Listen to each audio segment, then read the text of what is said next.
शुकम hills coal mine company के सहायक निर्माता पॉल अपने बेटे डेरेक के साथ बात कर रहे हैं जब डेरेक को याद आता है कि उसने अपने टूल्स भूल गए हैं और वापस जाता है उन्हें लेने।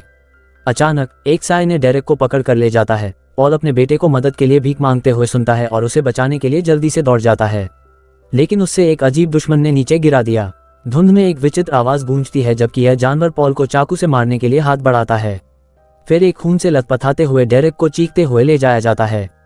कई साल बाद एक सहायक जिसे एरियाना कहते हैं शुकम हिल्स के कर्मचारियों के बारे में बात करते हुए एक कागजात की बंच को देख रही है जो एक बड़े आग में मर गए थे।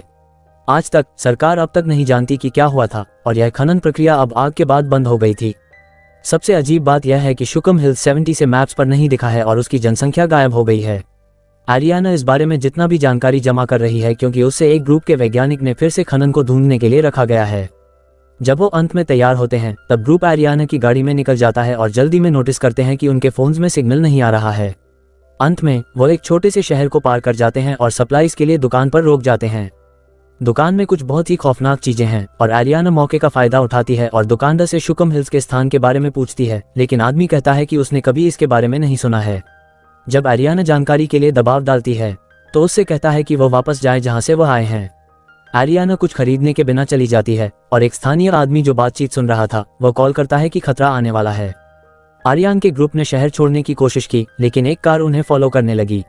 आर्यान तेज चलाकर उसे खोना चाहती है, जल्दी से शहर से बाहर और जंगल में पहुंच जाती है। हालांकि कार अचानक रुक जाती है, इसलिए आर्याना सड़क से उतर जाती है और एक पल के लिए छुप जाती है जब तक कार चली नहीं जाती। उसने वैज्ञानिकों को समझाया कि कार उन्हें एक विशेष पॉइंट पर गुजरने का इंतजार कर रही थी, इसलिए वही जगह उन्हें जाना है। समाधान मिलने के बाद ग्रुप ने उस क्लू को फॉलो करके जंगल को पार किया, एक वार्निंग साइन को ध्यान में नहीं लेते हुए।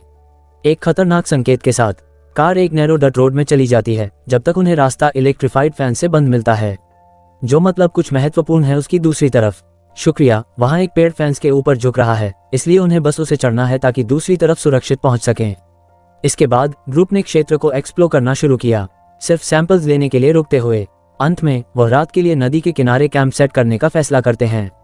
वैज्ञानिकों ने शाम को शुकम हिल्स के गायब होने के थ्योरीज पर चर्चा की। डेरेन को लगता है कि यह एक सिंकहोल था, लेकिन शॉन को लगता है कि अमेरिकन सरकार अपनी खुद की वर्जन बनाने वाली है वेल टू हेल की, जिसे रूसियों ने खोदा था और इतना गहरा था कि यह माना जाता है कि वह नर्क से गुजरता था। उसके पास उस गुफा में पाई गई अजीब आवाज की रिकॉर्डिंग भी है जो लगभग किसी जानवर के रोने जैसी लगती है। शॉन को लगता है कि यह प्रेतात्माओं की चीख है, लेकिन डेरेन कहता है कि यह बस भूमंडल की थलथलना है। तब तक एक स्थानीय समूह जिसमें डेल भी शामिल हैं, पता लगाता है कि वायर्स और उनकी इलेक्ट्राफाइड गेट्स अंदर से फाड़ दी गई हैं, जो कि एक जंगली जानवर नहीं कर सकता। उन्होंने आसपास के एरिया में क्लूज के लिए देखा और एक व्यक्ति दूसरी इंस्टॉलेशन को नजदीक से चेक करता है, लेकिन एक अजीब जानवर उसे नीचे खींचकर मार देता है। कुछ ही देर बाद एक बड़े उम्र वाला पॉल आता है और समूह को कहता है कि उसे वैज्ञानिकों को तुरंत चले जाना चाहिए। अगली सुबह टीम ने एक्सप्लोरेशन जारी रखी और विभिन्न पोस्ट्स पर मेगाफोन देखे, इसलिए उन्हें लगता है कि यह गैस लीक्स के लिए एक वार्निंग सिस्टम है। हालांकि यह नए दिख रहे हैं, लेकिन उन्होंने स्टूडियो फोम भी पाया जो अक्सर साउंड प्रूफिंग के लिए इस्तेमाल होता है। अंत में उन्होंने जमीन पर एक ग्रिल पाया जो बहुत सारा धुआं निकल रहा था, लेकिन जब वे कुछ सैंपल्स लेने वाले थे वो कल की कार वापस आ गई। टीम छिप जाती है और कार का चलने का इंतजार करती है। तब आर्याना जल्दी चलने की दबाव डालती है क्योंकि स्थानीय लोगों को साफ पता है कि वो यहाँ हैं। घूमने के बाद वो अंत में शुकम हिल्स तक पहुंच जाते हैं।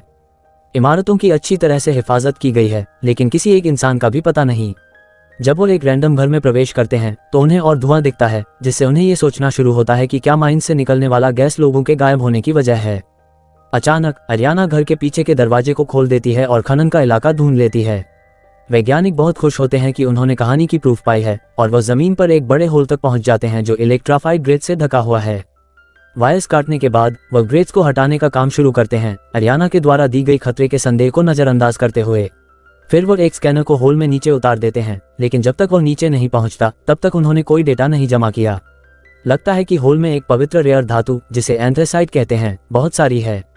लेकिन जब वैज्ञानिक सेलिब्रेट करते हैं तब टेरी एक अजीब सी आवाज सुनता है जो अचानक एक चीख में बदल जाती है और उसके कानों को दर्द देती है। उसने अपने हेडफोन उतार लिए और सबको स्कैनर पर सुनाई गई आवाज सुना दी, लेकिन अचानक उसे एक रस्सी पर पैर रख देता है और एक अजीब शक्ति द्वारा होल में खींचकर अंदर खींच लिया जाता है। जब टेरी खून बहाता है और मदद के लिए चीखता है तब आर्याना क्लाइंबिंग इक्विपमेंट तैयार करती है और जेमी के साथ होल में नीचे जाती है। वो नीचे सुरक्षित तौर पर पहुंचते हैं और घूमते हैं, अंधेरे में एक अजीब साया देखकर। अरियाना गैस के स्तरों से चिंतित है, लेकिन जेमी कहने से टेरी को छोड़ने से इनकार करती है। उसी समय डेल एक शॉटगन लेकर आता है और देखता है कि ग्रेट्स हटा दी गई हैं। तो वह गुस्से में आकर रस्सी काटने लगता है, इसलिए शॉन उसे मारता है उसे बेहोश करने के लिए, लेकिन एक रस्सी गिर जाती है। यह अरियाना और जेमी को चिंतित करती है और उन्हें चढ़ने पर मजबूर करती है, और क्योंकि उनके पास मदद के लिए सिग्नल नहीं है, इसलिए उन्हें डेल के कार में छोड़कर किसी को उन्हें बचाने भेजना पड़ता है। बाद में जब ग्रुप जंगल से गुजरते हैं, लेकिन कार जमीन पर एक दरार में अटक जाती है, जिससे उन्हें पैदल चलना पड़ता है। जब रात होती है, डेल होल के पास जाग जाता है और अपने दोस्तों को ब्रीच के बारे में अलर्ट करने के लिए अपना रेडियो इस्तेमाल करता है, लेकिन उसी समय अजीब जानवर उसे भी मार देता है। डेल के कॉल से पूरा जंगल मीच जाता है। अरियाना और उसके साथियों को जल्दी से चलना शुरू करना होता है, लेकिन फिर से उन्हें वही अजीब सी आवाज सुनाई देती है जो कि शॉन ने दूसरी रात चलाई थी। वो टॉर्च बंद करते हैं जब वो छुप जाते हैं, ताकि अरियाना रात की दृष्टि से इस्तेमाल कर सके, और अंत में वो जानवर को देख पाती हैं जो कि अचानक से ग्रुप पर हमला करता है। उन्हें उससे गोली मारने में असफल हो जाते हैं और वह भागने लगते हैं, लेकिन अफसोस के साथ शॉन को पकड़ लिया जाता है और ले जाता है। जब जानवर अरियाना के पास बहुत करीब आता है तो उसने उसे मारा और तेज दौड़कर डैरन और जेमी के पास पहुंचती है, जो सड़क को ढूंढ लेते हैं और एल्रॉय द्वारा चलाई गई एक ट्रक का ध्यान आकर्षित करते हैं। तीनों ट्रक के पीछे चढ़ जाते हैं, जहां शेल्बी जानवर को रोकने के लिए कुछ और गोलियां चलाता है ताकि वो भाग सकें। कुछ ही पल बाद वो वापस शहर में पहुंच जाते हैं, जहां स्थानीय लोग इस घटना के लिए एकत्र हैं। शेल्बी उन्हें अपने सुरक्षित घर में ले जाती है, जहां उसने जानवर के बारे में सभी प्रकार की जानकारी इकट्ठा की है। शेल्बी और एल्रॉय उन्हें जोर से डांटते हैं क्योंकि उन्होंने जानवर को छोड़ दिया था, तो पॉल खुद को प्रकट करते हैं, जिसका व्याख्या होता है कि उसने व्यावसायिक जीवन को छोड़ दिया था ताकि वह क्षेत्र को टूरिस्टों से बचा सके जो अभी अभी उनकी तरह उलझन खड़ा कर सकते हैं। उसी समय उन्हें एक संदेश मिलता है कि और जानवर आ रहे हैं, इसलिए उन्हें होल में लौटकर उसे बंद करना होगा। उनकी बाहर जाते ही वे जानवरों के आसपास की आवाज सुनते हैं, इसलिए वे तुरंत एक ट्रक के पीछे छुप जाते हैं। दूसरा रेडियो संदेश उन्हें बताता है कि ज्यादा जानवर आ रहे हैं, इसलिए एक और सुरक्षित घर जाना चाहिए, लेकिन सबसे नजदीक का घर ऊपर पहाड़ पर है। एल्रॉय जानता है कि वह तेजी से नहीं भाग सकता, इसलिए वह जानवरों को भगाने के लिए ग्रुप को मौका देना तैयार होता है। एक मॉलोटॉव हाथ में लेकर वह जानवरों से मिलने के लिए जल्दी से बाहर दौड़ता है और उससे होने वाले व्यापार में वह भी मारता है। इस बीच ग्रुप सुरक्षित घर तक पहुंच जाता है और वे अपने से ज्यादा चुपचाप रहने की पूरी कोशिश करते हैं।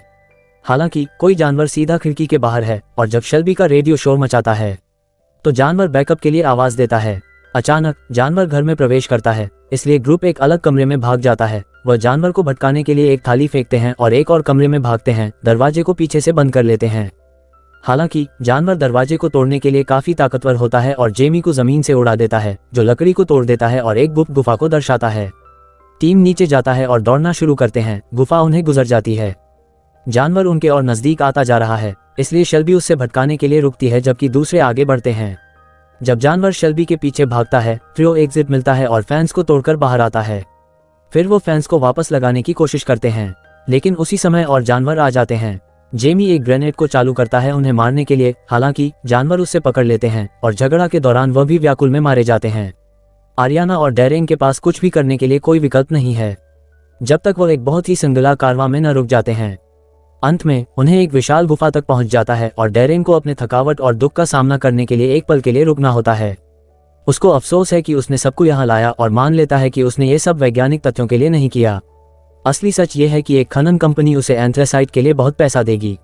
बदले में एरियाना मानती है कि हिमालय की एक अन्वेषण में उसे अपनी जान बचाने के लिए एक क्लाइंट को मरना पड़ा।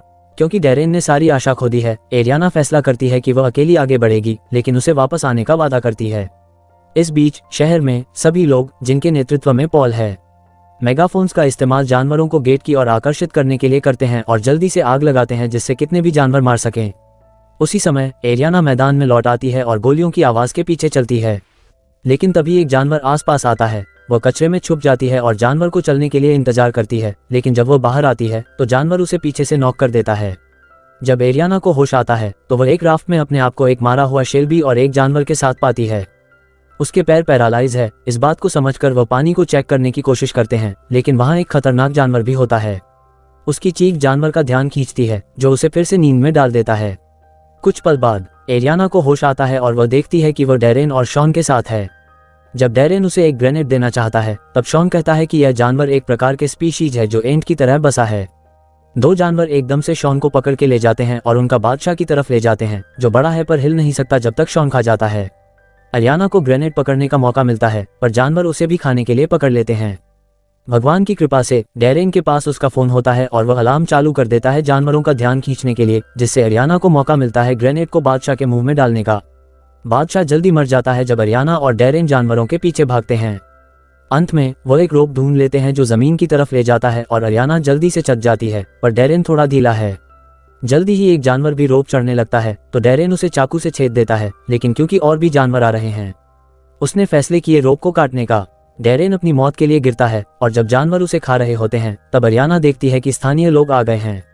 एक आदमी लगभग रोप काटने ही वाला होता है, पर पॉल उसे धक्का देकर उसे मदद करता है। फिर स्थानीय लोग अग्नेश्वरियां और बंदूक चलाकर सभी जानवरों को होल में बंद करने में मदद करते हैं।